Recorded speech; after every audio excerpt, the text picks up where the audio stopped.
Um, Today we're going to do things a little bit out of order. So the last couple lectures that we've had have been conservation of mass, and then we did an introduction to the first law for open systems. The next thing on the list is a first law example for open systems using a turbine. Now, this is very similar to a homework problem that you have. It might even be the same as a homework problem that you have. This is about a half-hour video, I think, if you open it up in YouTube. So here, So yeah, we've been 24 looking minutes. at So this is going through, where are we? The same problem. I don't know if you remember this problem from conservation of mass here. So we're going to do this same problem, but we're going to do it with conservation of energy. So this is, I think, pretty much a homework problem. And if you'd like to watch that, I think that's a good idea. But I think what we're going to do today, we're going to skip that so you can watch that over the weekend if you like. It's 24 minutes, like I said. We're going to go to some other examples of open systems, in particular with a pump and with a heat exchanger, because these two systems are a little bit tricky. They both have some things about them that are not exactly straightforward. So we're going to look at that now. So does anybody have questions before we get started?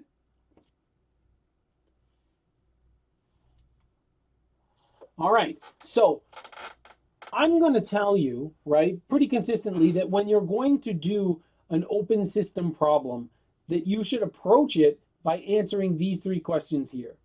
The first question that we want to answer is, where do we draw the control volume, right? Or what is my system, right? So what's the border between my system and my surroundings?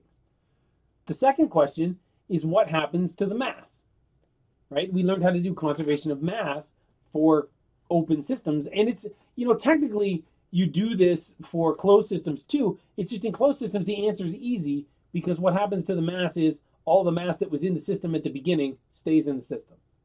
And then we go to what happens to the energy, right? So when we ask the question, what happens to the energy, we answer it with the open version of the first law.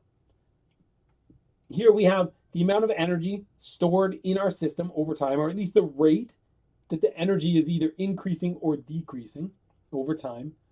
We have the heat rate, so the rate at which heat is entering the system, the weight at which power from these fan blades is leaving the system, and then we have the rate at which all this other energy that's coming in with the mass enters, minus all this energy that's leaving with the mass, the rate that it leaves.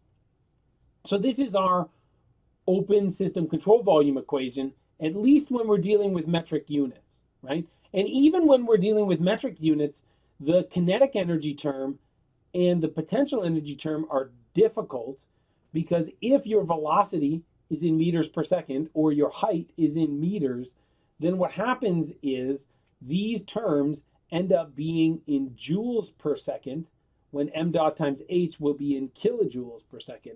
So you have to deal with the units then. So oftentimes, instead of dividing by 2, you'll actually be dividing by 2,000 here.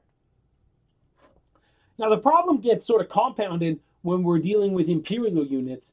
So here, not only do we have to worry about unit conversion, but even just to get to the right type of unit, right, to get to something that's energy per second, you need to divide by GC.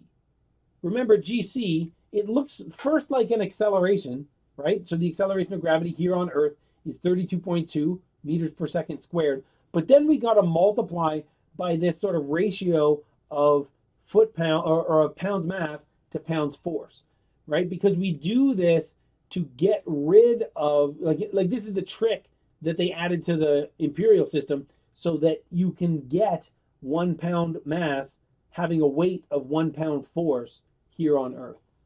But even after you do that, right? So if these terms survive, the hairs on your neck should start to stand up, and you say, oh, I got to divide by GC. But even after you divide by GC, you have the extra problem of now your units aren't right. Because when you look up H in the textbook, it's going to be in BTU per pound mass. when you calculate this term, if your velocity is in feet per second, you'll get foot-pounds per pound mass. So that's good because it's foot-pounds, that's energy per unit mass, but it's not the right kind of energy. So if we're trying to add this to the H that we look up in the textbook, we need it to be in BTU. So you'll actually often have to then divide this term by 778, which is kind of almost like 1,000, right? I guess it's the imperial version of 1,000 because it can't just be a nice round number. So we do have to worry about unit conversion here, but first we got to get the quantity right by dividing by GC.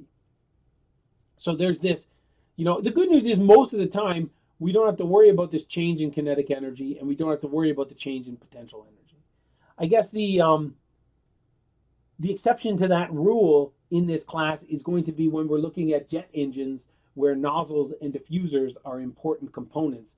And if you remember from last class, the purpose of nozzles and diffusers is to sort of take kinetic energy and turn it into enthalpy in a diffuser, or to take enthalpy and turn it into kinetic energy in a nozzle.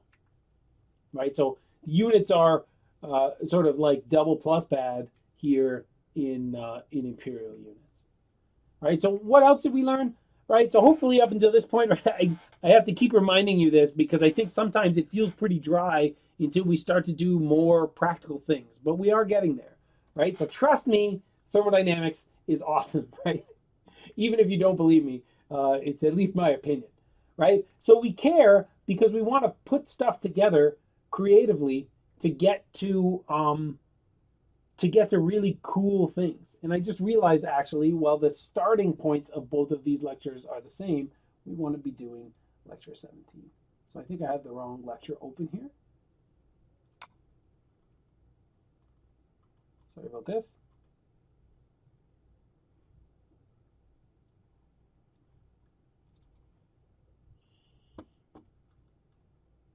Right? So here, when we're doing, so what you know up until this point, right, is we know how to do closed systems. We have a first law for that, right? We have to find the work.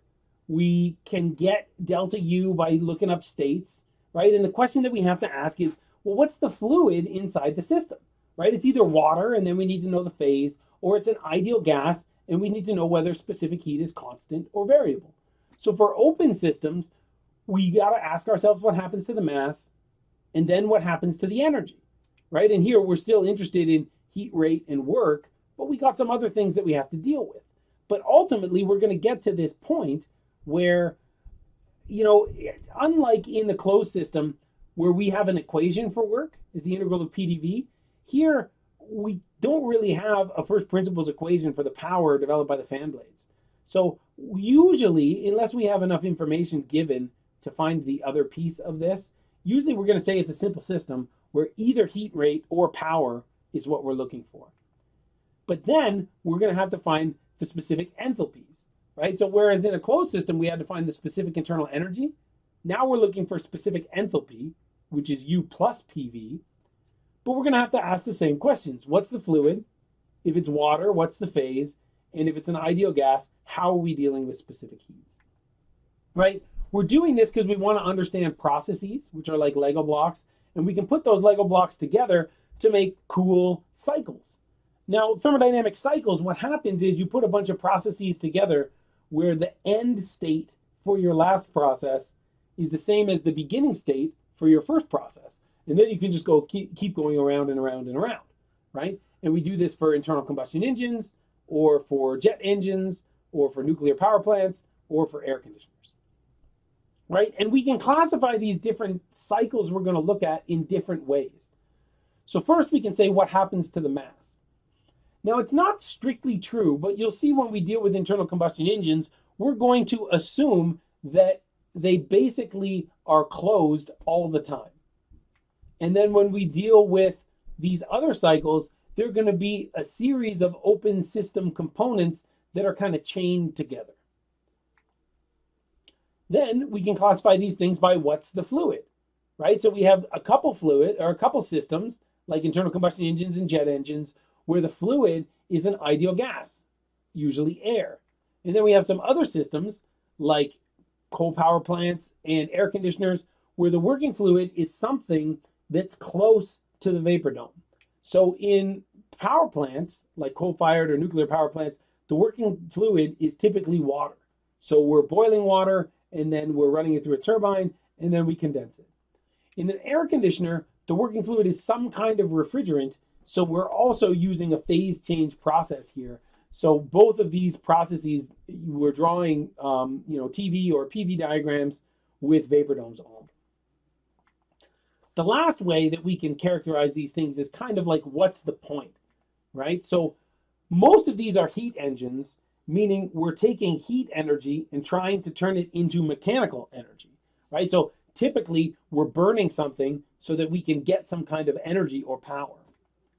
But in the case of an air conditioner or a refrigerator, we're kind of doing that in reverse, where we're trying to put mechanical power into the system, right? That's why you got to plug your fridge in, because it runs this compressor. So we're putting power into the system in order to sort of force heat to go the direction that it wouldn't normally go. But we'll worry about all these things later, right? So, but these are kind of how we think about these systems. So these different questions that we're asking are all important for these different cycles that we're going to learn. So now we're going to do lecture 17, which is kind of trying to level up our ability to deal with these open systems by looking at two different kind of systems that are a little bit difficult, the first being pumps and the second being heat exchangers. So this first example, we're going to have a pump, right? So the difference between a pump and a compressor is that a pump deals with liquid, where a compressor deals with gases, right? But the job of the pump is to increase the pressure of the fluid. So here at state 1, we come in at 0.1 megapascals and a quality of 0. So this is a saturated liquid. And we're told that we have a mass flow rate of 10 kilograms per minute. After we go through the pump, what happens is the pressure goes up to 0.6 megapascals or 6 bar, but we don't have another piece of information, right? Here I'm highlighting the fact that we don't know the temperature, which is another intensive property that maybe could have helped us if we knew what it was. And we're asked to find W dot CV. Now remember, this is kind of like the work that happens inside the control volume. I like to think about it as the work or the power term that's associated with fan blades that are inside of our system. But remember that to get enthalpy into the energy that's coming in and out with the mass, we're actually including the pressure work across our system in that term, that enthalpy term. Right, so anytime we do one of these types of analyses, and especially as we start to chain different processes together, I'm always going to advocate that you use a state table and maybe a process table if you like to. So here at state 1, I can see it's nice because here I have the pressure at state 1 and the quality at state 1. And that way I know right away that I can fix that state because there's two independent intensive properties here. At state 2, I'm a little bit less lucky because I only have one intensive property here. I only know the pressure.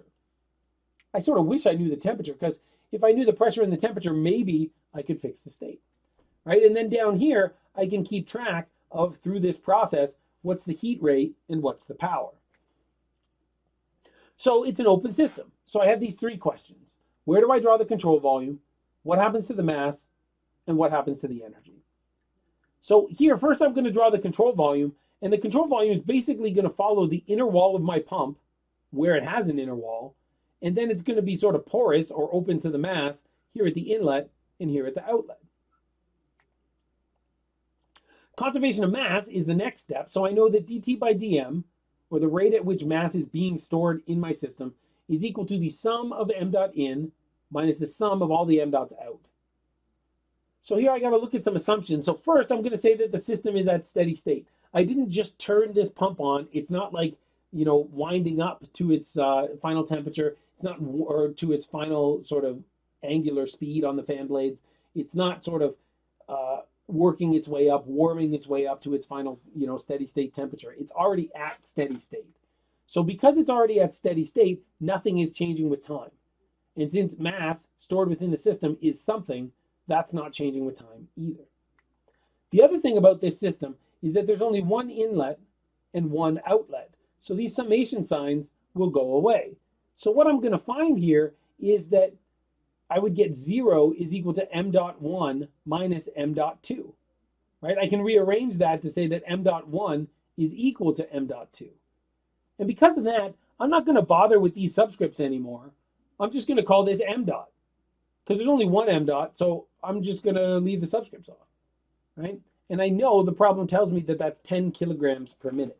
I could change this to kilograms per second if I wanted to. Typically, I like to have things in their base level of their unit, and time here should probably be in seconds, but I've left it here as 10 kilograms per minute. So next, in this same control volume, I'm going to deal with conservation of energy. So my first assumption is going to be that the system is at steady state. I've already made that assumption, right? So this, just like I'm not storing mass inside my system, I'm also not going to be storing energy inside my system. So now there's no change in kinetic energy. So I'm going to assume that this change in kinetic energy is negligible. We saw that, I guess in the example, well, I guess you didn't do that. So I made the video already, right? But you're going to have to trust me in this example. But if you look at the example for the turbine with the 2 outlets, I do this with making this assumption and without making this assumption, and you'll be able to see why it is probably reasonable in most cases. We're also going to assume that the potential energy change is 0, that this difference in height here from the inlet of the pump to the outlet of the pump is small enough that it doesn't matter. So both of these terms go away, not because each individual term is 0, but because this is the same at the inlet and the outlet, so they cancel out. And this is the same at the inlet and the outlet, and they cancel out too. Now, this is a bit of a weird one here. We don't have enough information. There's going to be heat loss from this pump, right? If you put your hand on this, it's going to have some temperature that's not room temperature. So the pump will be losing heat to the atmosphere. But I'm going to make the assumption that that loss might as well be 0. So the way that I've written it here, and this should be from 1 to 2, not from 3 to 4. The way that I've written it here is that this heat transfer rate is 0. Maybe a more physical way of saying it is that this heat loss is much less than the work being consumed by the pump, right? So it's probably not 0 in real life, but really I'm kind of saying it's going to be much less than the power that the pump consumes to increase the pressure. So I'm going to cancel that out too. So what I'm going to be left with here is first that this power term is equal to m dot 1 h1 minus m dot 2 h2, right? Remember, this was negative work when it was on this right-hand side of the equation. So now I've moved it over. So it's positive work or positive power. Now I use conservation of mass, which already told me that m dot 1 is equal to m dot 2. So I can gather these. I'm just going to put in m dot, and then I can sort of collect like terms. And I see that the power consumed by the pump is equal to the mass flow rate times h1 minus h2. Now the textbook's a little weird on this one, because for the first kind of half up to this point in the textbook kind of goes with this hip to win convention that we've been using. But then at around this point in the textbook tells you, oh, don't worry about hip to win. Everything is positive, and just remember which one goes where. But by doing that, because we know that the pump is consuming power, right? That's why we have to plug it into the wall. So because it's consuming power, that means that H2 is bigger than H1, right? Because we've taken some mechanical work and added enthalpy to the system. So we put energy into the fluid at the expense of plugging the pump into the wall. So what that means is that this will be a negative value. The textbook will tell you that pumps and compressors are m dot times H2 minus H1. And I don't like that formulation because first, it sort of strips away this hip to win convention that we've been using. And second, you can't derive that equation from the first law. So I'm going to tell you, anytime you're calculating work or power, use m dot times H in minus H out. Remember last time I made that joke about the 7 dwarfs, right? They're working really hard. They sing hi ho. So it's H in minus H out if you're trying to find work, right? And then you just have to trust to the first law and the hip to win convention to get the signs right. So here we're expecting a negative answer. So this is good. We have a symbolic solution. And that's always like the first half of the battle. On a test or even in homework problems, you want to demonstrate that you understand what you're doing. And one way to do that, like if you get to a test and you feel like, man, I have no idea what to do, write down the first law. Write it down for a closed system or an open system, depending on what you're in. Try to just start canceling out some terms, and then you'll be left with some expression. And even if you feel like you have no way of finding, like if you forget how to fix states for different fluids, at least you showed me that you understood how to do the sort of analytical part of thermodynamics here, right? And that's, I think, pretty useful. And generally, if you're looking for like grades per unit time, doing the symbolic solution is a great way to do that, right? Now, we come to the unfortunate conclusion here that we don't know the power. We do know the mass flow rate, so that's good. It was told that they told us that in the problem. We don't know H1 and we don't know H2, right? So we got one equation and three unknowns. We'll be in this situation a lot in thermodynamics, and usually the answer is, well, I'm going to get some of my equations. They're not necessarily equations, but I'm going to get some of these unknowns, turn them into knowns by fixing the state, right? So how do we find H1 and H2, right? So here, we need to know what the substance is. So in this case, it's water coming in at state 1, and it's water going out at state 2. So I'm going to draw this on a TV diagram. So the information that I got, they told me that I had a pressure of 0.1 megapascals and that I had a quality of 0. So if I have a quality of 0, that means I'm on the saturated liquid line over here. So my state 1, the point is over here.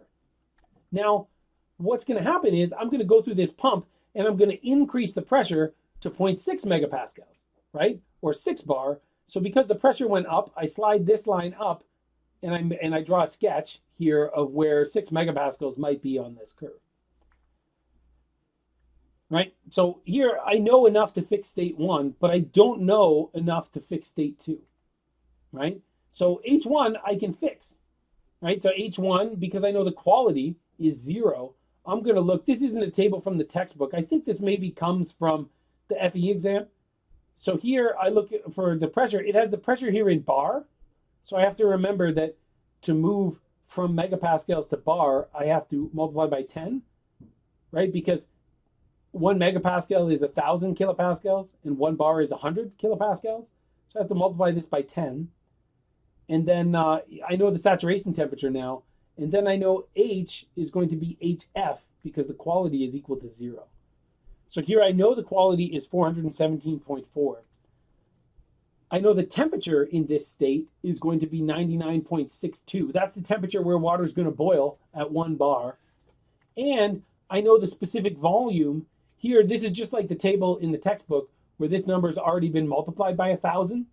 So here, this is really 1.04 divided by 1,000. So I know all that information. I can put it in on my state table. And I feel pretty good because at least now I know H1. But I don't know H2. And I also don't really know how I can find H2 because I've been telling you this whole time that you need to have 2 independent intensive properties in order to fix the state. So how do you fix the state when you only know one property?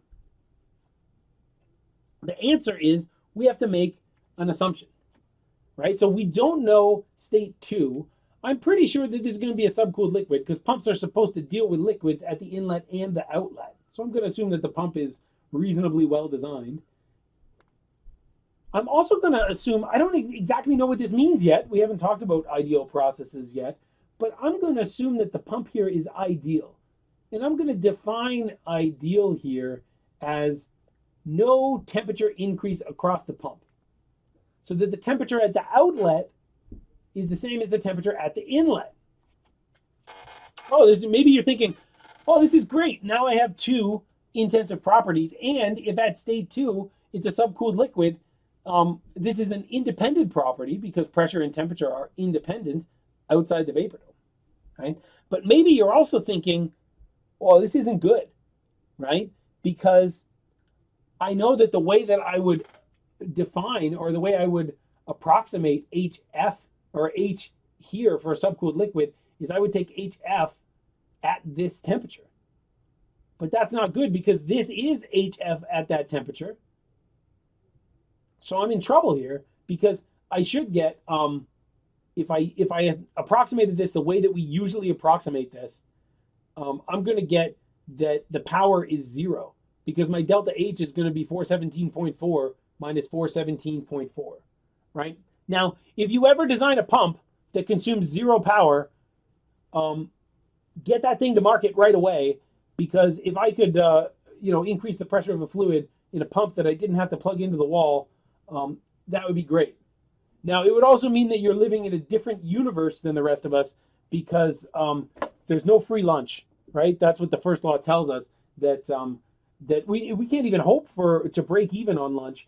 We'll learn about the second law next week, that the universe always takes a cut from every energy transaction. They're like a bank, right? So here, that's not how we're going to estimate H, because it won't work, right? So we're going to use a different method. This method is specific to when we're dealing with pumps, particularly when we're dealing with ideal pumps. And we'll get a better understanding of what that is in the next week and a half, right? But here, in this method, we're going to remember that H is defined as the specific internal energy plus the pressure times the specific volume, right? So if I put this in at state 1 and state 2, if I put that into this equation, then that equation is going to get a little bit longer, right? So here I'm going to have the mass flow rate times, this is H1, right? U1 plus P1 V1.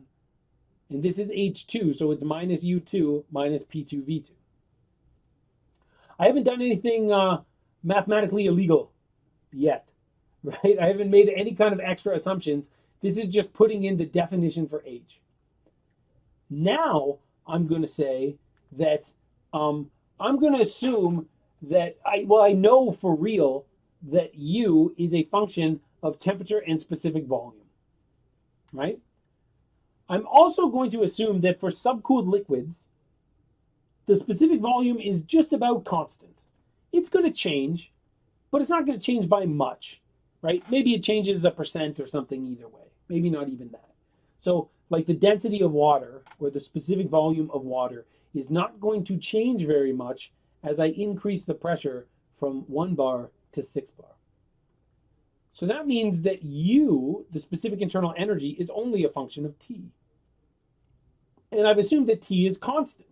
So this is like the assumption that we did before, right?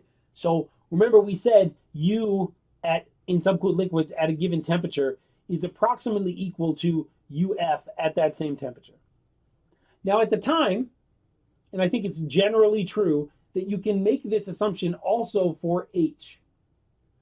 But in this case, if we made an assumption like this for H, we would get H1 is equal to H2, and we'd get 0, right? And that's not physical, right? Because the pump actually does consume power.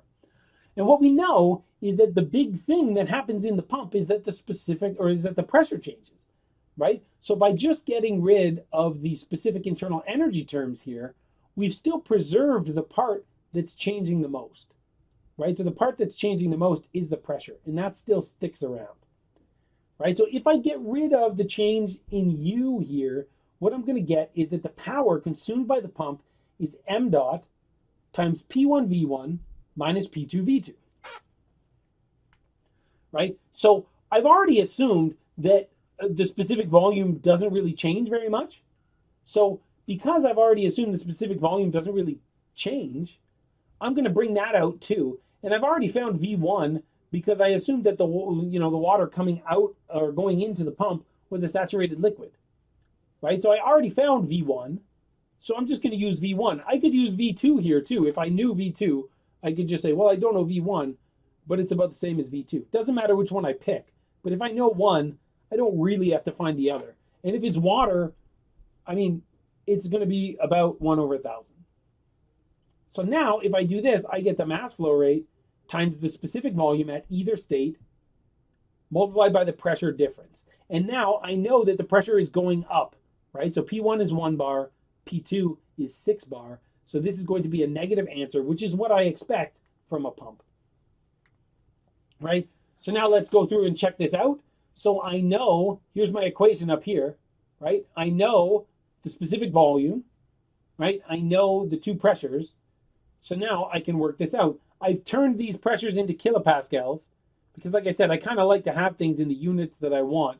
And I know that if I take a mass flow rate times a pressure times times a change in pressure here, I'll get ultimately I'll get kilojoules per second, right? Which is what I want. So here I take my mass flow rate, which I know, my specific volume, which I looked up, right? And here my pressure difference. So when I do this, I get negative 5.21, but it's in kind of weird units. Meters cubed, kilopascals per minute, right? So here I got to remember that kilopascals are really kilonewtons per meter squared. So what happens is, if I take meters cubed, divide by meters squared, this is going to be kilonewtons meters, and the minutes are going to cancel out, right? So because I multiplied this, 1 minute is equal to 60 seconds. I'm trying to get rid of the minutes here. So the minutes are going to cancel, and I'm going to be left with something over seconds, right? So this is going to be kilojoules per second or kilowatts, right? But to do that, I have to divide this number, negative 5.2, by 60, right? So here I'm going to get just about minus 0.1 kilowatts. So this is nice because I know that the answer should be negative, and I got that the answer is negative. This also highlights the fact that the reason we like steam generating power cycles, right? So things like nuclear power plants, is because after we run that steam through the turbine, all we have to do is cool it down, and it's a liquid.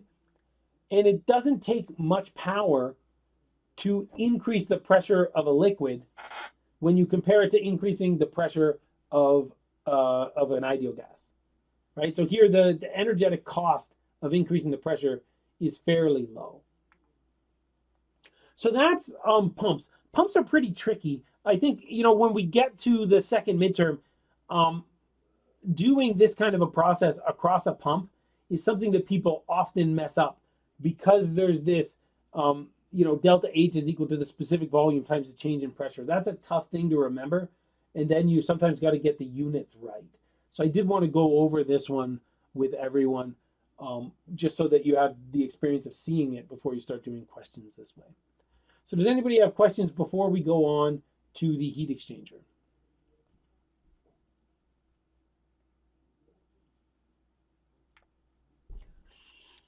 Okay, so this is a picture of a heat exchanger. It's a type of heat exchanger called a shell and tube heat exchanger, right? Because you have this tube.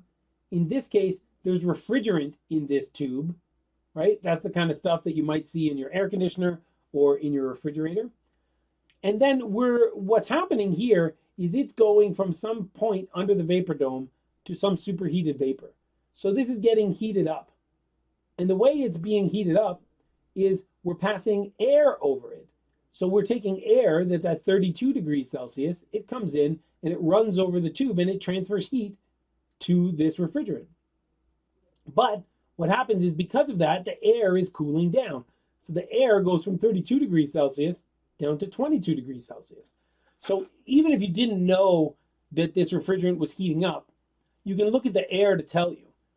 In a heat exchanger, if one fluid, the temperature is going down, that means in the other fluid, the temperature must be going up, right? So we're transferring heat from one side to the other side. This problem asks us to find first the mass flow rate of the refrigerant running through the tube, and second, the amount of heat that's transferred from the air to the R130, to the refrigerant, right? So again, we have a state table, but this time we have 4 different states, right? Because we have an inlet for the air and an outlet for the air, and we have an inlet for the refrigerant and an outlet for the refrigerant. But we still do the same process. So first we want to draw our control volume. And this is what's tricky about heat exchangers, because there's 3 control volumes we can draw. The first control volume is, I'm just going to take the whole thing, lump it all together, and draw my control volume around both the air side, the shell, and the refrigerant side, the tube. So this is a control volume that takes everything into account. The next choice that I have is I can draw my control volume only around the air side, the shell. So now the tube is not in the control volume. So when we did the whole heat exchanger, there's two inlets, one for air, one for refrigerant, and there's two outlets, one for air, one for refrigerant. But if I only look on the air side, then there's only one inlet and one outlet. My third choice is that I can draw a control volume that's only the tube, so only the refrigerant. And if I did this, again, I would only have one inlet and one outlet. Okay, so that's my control volume. Next, I got to move to conservation of mass. I'm going to start doing conservation of mass on the whole system, and I'll show you what the differences are. So I'll do it in the whole system first, and then I'll do the opposite sides. So first, conservation of mass for the whole system. So here I know that the rate at which we're storing mass in the system is equal to the sum of all the mass flow rates in minus the sum of all the mass flow rates out. I'm going to assume that the system is at steady state, so that dm by dt term drops out. And then what I get, I can group these things by the type of fluid that's running through it, right? So here I have an inlet for air and an outlet for air. And I have an inlet for refrigerant and an outlet for refrigerant. So from here, I know because I'm not changing any air into refrigerant, and I'm not changing any refrigerant back out into air. So what that means is that the mass flow rate for air must be equal to the mass flow rate out for air. So the in and the out must be the same. So that's m dot 1 has to equal m dot 2. And for the refrigerant, m dot in also has to equal m dot out. So m dot 3 is going to equal m dot 4. So there's really two mass flow rates instead of four in my problem. One mass flow rate for the air and one mass flow rate for the refrigerant. But maybe it's a little confusing to see that if we look at the whole system. So instead, right, so that's what this is saying, that there's one mass flow rate for air and one mass flow rate for the refrigerant, right? But it's a little tricky to get this way. It's a little easier if I do this as two separate control volumes, one for just the air side and one for just the refrigerant side. So here, I would say that it's at steady state, so this would go to 0, with only one inlet and one outlet. So here I would say that m dot 1 is equal to m dot 2, because I just do the control volume around the air part. And here, if I'm dealing with the refrigerant, I would also say that m dot in is equal to m dot out if I only look at the tube, right? So that means m dot 3 is equal to m dot 4. So the good news is we get the same answer no matter which method we pick, which is good because both of these heat exchangers, it's the same heat exchanger existing in the same universe. So we should get the same answer, or at least something pretty close, right? So we do, and that's good, right? So it's the same if you deal with it separately in two different control volumes, or if you lump it all together. Now we're going to do conservation of energy. So first I'm going to do conservation of energy on the whole device, right? So if I do the whole device, my assumptions are going to be, first, that we're at steady state. Second, that it's passive. I can tell if the system is passive if it doesn't have fan blades inside of it, basically, right? So this is going to be a simple system, and there's no fan blade, so we're not running a pump, and we're not sort of, using a turbine to get energy out of the system here. So I'm going to assume that the power is equal to 0. I'm going to neglect changes in elevation that would give me a difference in potential energy, and I'm going to neglect changes in velocity that would give me a change in kinetic energy. This is the part that's tricky, right? So here, we're going to say when we're looking at the whole device, that the whole device is well insulated. So that what this means is that we're allowed to transfer heat from the hot side of the device, which in this case is the air, to the cold side of the device, which is the refrigerant. But that hot side of the device, the air, is not losing any heat to the rest of the environment. So I can change heat, or I can exchange heat between the two fluids in my system, but not between the system and the surroundings. So Q dot goes to 0. This is the thing that I think is a little bit weird for heat exchangers, because we know their purpose is to transfer heat. But if we look at the whole device, usually we'll assume that they're well insulated and that they're not transferring heat between the system and the surroundings. Because here our system includes the hot side and the cold side. So if I do this, I get the sum, or that 0 is equal to the sum of m dot in h in minus the sum of m dot out h out. So here in, I have an inlet for air at state 1, an inlet for the refrigerant at state 3. I've already determined that there's only one m dot for air and one m dot for refrigerant, right? I have outlet terms. These are going to be negative terms. M dot air times H2, that's where the air comes out. M dot R times H4, which is where the refrigerant comes out. So now I'm going to collect terms by the mass flow rates, and I'm going to find that the energy, or the first law, tells me that the mass flow rate of air multiplied by H1 minus H2 plus the mass flow rate of the refrigerant times H3 minus H4 is equal to 0. Ultimately, what this is telling me is that all the heat that I lose from the hot side is going into the cold side. So now the first part of this problem asks me to find the mass flow rate. My advice to you, and this is not like, this is like grammar rules in English where it works maybe 50.1% of the time. So they tell you it's a rule, right? Like I before E except after C or something like that. If you ever see that whole rule, it's like pages long because it tells you I before E except after C and then lists all of the exceptions, right? Most of the time, if you want to find a mass flow rate and you have a heat exchanger, you do conservation of energy on the whole heat exchanger. And if you want to find the heat transfer, you do conservation of energy on one side of the heat exchanger, right? And we'll see that in this example. So this is what the first law for the whole system told me, right? So now I'm going to move the refrigerant term over here to the left, right? So it became negative. I could, if I wanted to, I could multiply this inside the bracket by -1, and this would become H4 minus H3, right? And this air term just stayed the same, m dot air times H in minus H out.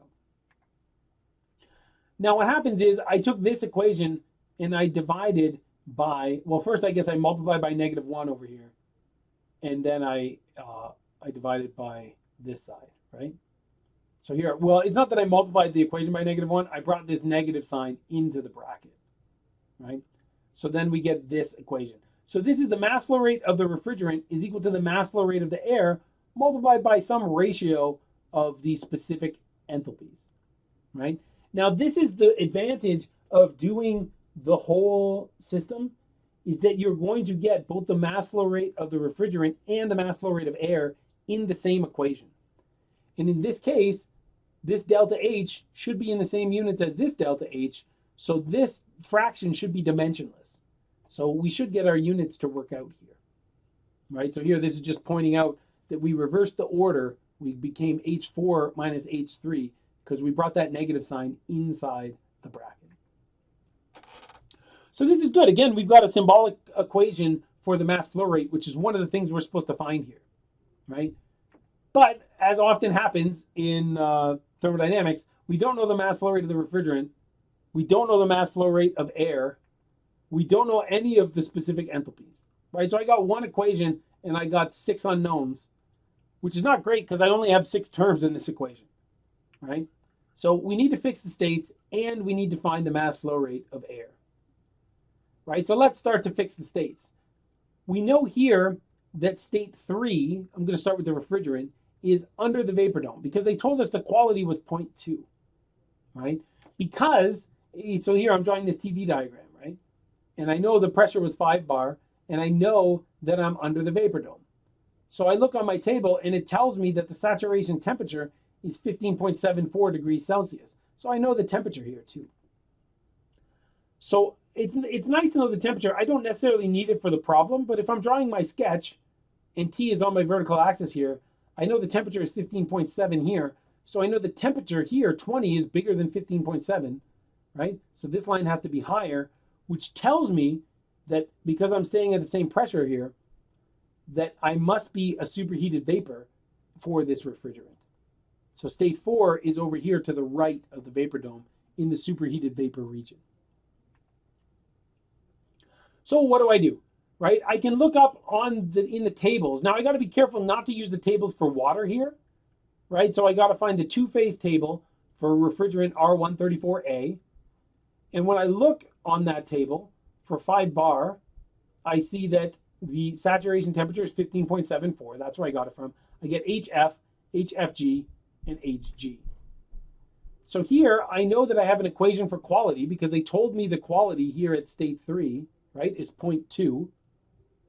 So here now I multiply this. I'm going to use HFG to make my life easier. I get HF plus 0.2 times HFG. So I can see in this case, the H value, or the specific enthalpy for state 3, is 108.24 kilojoules per kilogram. For state 4, I look in the superheated vapor tables. Again, for the refrigerant, I got to be careful not to look for water. I find the subtable. This works just like the tables for water.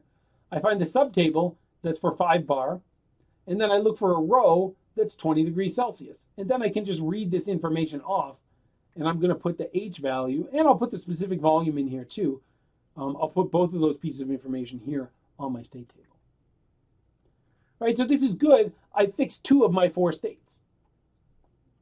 So now I got to figure out what to do with the air. Right, so I'm going to assume that the air is an ideal gas. I got to remember then, right, when I ask what's the fluid and I'm trying to find H values, I got to say, okay, am I going to have a variable specific heat? Where maybe I look something up on table 822? Or am I going to have a constant specific heat where I say delta H is equal to the specific heat times the change in temperature? Here, because the change in temperature is pretty small, it's only 10 degrees, I'm going to assume that the specific heat is approximately constant, so that delta H is Cp times delta T. Again, I remember that Cp goes with H because H is enthalpy, and there's that P sound right in there, right? So Cp times delta T. So here I'm never going to find H1 and H2, but that's okay because my first law doesn't ask me for H, it asks me for delta H, right? So here I put in delta T, right? I should always, when I see temperature in an equation, I should always ask myself, should it be an absolute temperature like Kelvin, or should it be a relative temperature like Celsius? And if it's a delta T, it doesn't matter what I pick. If I had a thermometer with Celsius on one side and Kelvin on the other side, the length or the spacing between those two lines would be the same. So delta T in Kelvin is the same as delta T in Celsius. So this doesn't matter. I look up Cp for air. The nice thing about Cp for air is it's 1 kilojoule per kilogram Kelvin, right? The metric system is great, right? And here we get this delta T is 32 minus 22, right? So I look this up and I get, or I don't look this up, I put this into my calculator, right? Or maybe I do the mental math and I see that 10 times 1 is equal to 10, right? And it's kilojoules per kilogram. Here I got to remember that this is really delta T in Celsius, but delta T in Celsius is the same as Kelvin. So it's okay to cross out this Kelvin with this Celsius. So I don't know what H1 and H2 are, but I know delta H, and that's okay because that's really what the problem asks me for. Right, so I used to have one equation with 6 unknowns, and now I have one equation with 2 unknowns, right? So that's good, I'm almost there, right? But I need to find the mass flow rate of air, right? So how do we find the mass flow rate of air? I know that the definition of mass flow rate, right, we worked this out, is if the velocity is constant, I can take the cross-sectional area times the velocity of the fluid at state 1, divided by the specific volume at state 1. Right, so here I know AV1, but I don't know the specific volume. So how do I get specific volume? Right, if this was water, I'd look it up in the table, but for an ideal gas, I can't really look it up in the table. There is something called VR, if you look on that table, A22, but that's not the specific volume. That's a ratio of the specific volume to the critical specific volume. So here, I'm going to assume that it's an ideal gas. And because it's an ideal gas, I can use the ideal gas law. Now, the longer version of the ideal gas law here would be the pressure times the volume is equal to the mass times the specific gas constant, not the ideal gas constant, but the specific gas constant, or the universal gas constant, right? It's not the universal gas constant, it's the specific gas constant, multiplied by T1. But if I multiplied both sides of that equation by m, the mass on this side would drop out, and that volume would become a specific volume, right? So now I take this equation, and I isolate for specific volume at state 1. And that's going to be the specific gas constant times the temperature divided by the pressure. Now, again, I have an equation with temperature in the equation, right? So I got to ask myself, is this absolute temperature or relative temperature? In here, it's not a temperature difference. So really, anytime you use the ideal gas law, you have to use Kelvin, or if you're in imperial units, you have to use Rankine, right? So now, to find the mass flow rate of air, I take the specific gas constant for air, multiplied by the temperature, in this case 305 degrees Kelvin, divided by the pressure, which is 1 bar or 100 kilopascals. So here, right, so my kilojoules is going to be kilonewton meters per kilogram, right? And then, so the Kelvins here dropped out, right? So I get kilonewton meters per kilogram multiplied by meters squared per kilonewton, right? Because kilopascals is kilonewtons per meter squared, but I can flip that up because it's in the denominator, right? So the kilonewtons here are going to cancel out, and I'm going to get meters times meters squared divided by kilogram.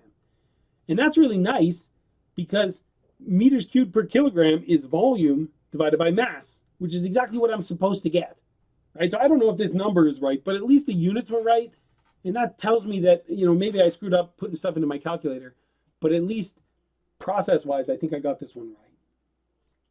So now I know the specific volume. I know the volumetric flow rate because the problem gave me the volumetric flow rate. So now I can work this out. My meters cubed are going to cancel out. This is going to be 1 over kilograms in the denominator, which means I can flip up the kilograms here, and I get 57.1 kilograms per minute. Here, I changed this to kilograms per second just because I prefer having things in their base units so that my flow rates are per second. But if I left this in kilograms per minute, it wouldn't be a big deal. I would just then get a mass flow rate for the refrigerant also in kilograms per minute. So here on my state table, I put the mass flow rates for the air. So how do I find the mass flow rate of the refrigerant? Right, so I'd go back to my equation, and this is great because I used to not know anything in this equation, and now the only thing I don't know is the mass flow rate of the refrigerant, right? So I take the mass flow rate of the air, multiplied by delta H from 1 to 2, so that's delta H of the air, divided by H4 minus H3. This is nice. These are both in kilojoules per kilogram, so they just cancel out, and I'm left with something in kilograms per second, which it should be because I have a mass flow rate here. Right? So here I did this units thing a little weird here. Instead of just canceling out this kilojoules per kilogram with that kilojoules per kilogram, I canceled out this kilojoules and this kilogram, and then I have 1 over kilograms over here, so kilograms comes up to the top. It's the same. It doesn't matter which one you do. I just made life a little harder for myself here. And I get that a mass flow rate of the refrigerant is 0.0625 kilograms per second. So this is great. I answered part A. Right? Part B now asks me, how do I find the heat transfer from the air to the refrigerant? So what I'm going to do is I'm going to draw a different control volume. So I'm going to use the first law again. This is the great thing about heat exchangers, is you can use the first law more than one time in this problem because you can draw your control volume more than one way. So here, if I want to find the heat transfer, I don't want to draw a control volume around the whole system because then I'll say that the whole system is adiabatic, right? So here I just draw it around the air. So I assume that it's at steady state. Again, it's passive, no potential energy change, no kinetic energy change, and it's one inlet and one outlet. So those summation signs are going to go away.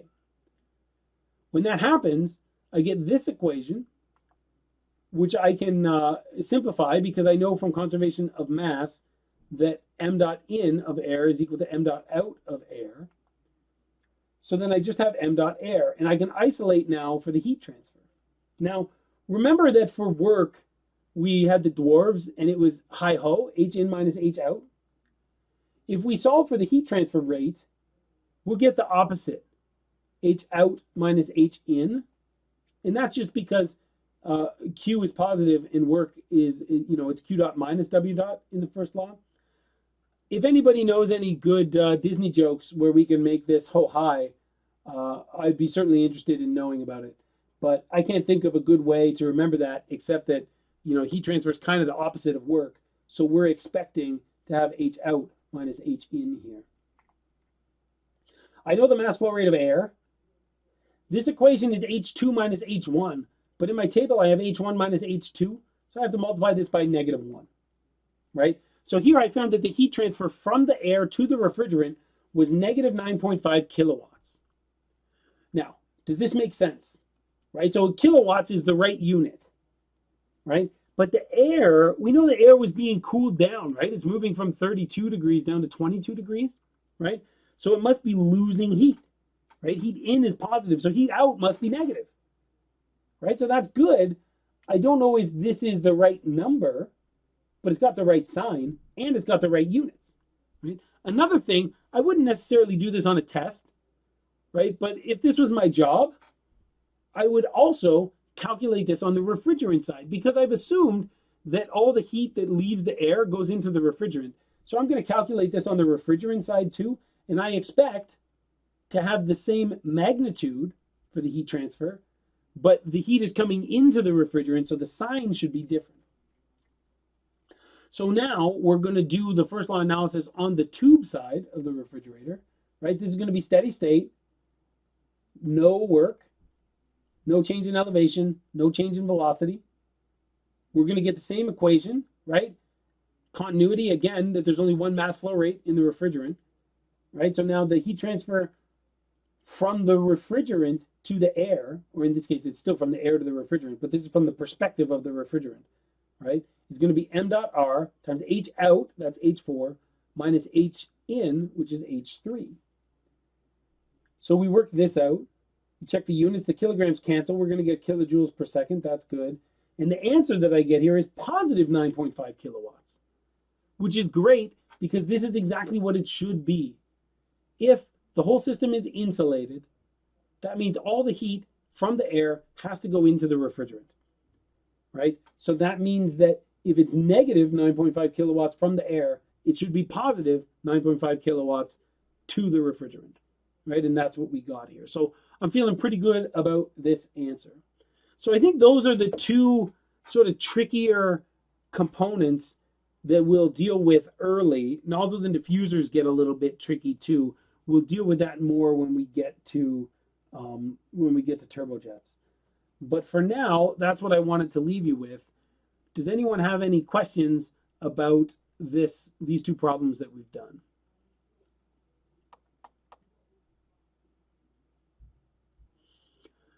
Before you go, I do want to remind you again to look at the exam. So this is now lecture 17. Lecture 16 was that 25-minute video on YouTube. You can probably skip through the beginning part, which is just recap, but that goes through conservation of energy for open systems of that same turbine with one inlet and two outlets that we looked at for mass conservation. And it's basically the same as the homework problem, if it's not exactly the same as the homework problem. So I think watching that video is probably worth your while. The link is on the My Courses page. So if there's no questions, thank you very much, and I hope everybody has a great weekend.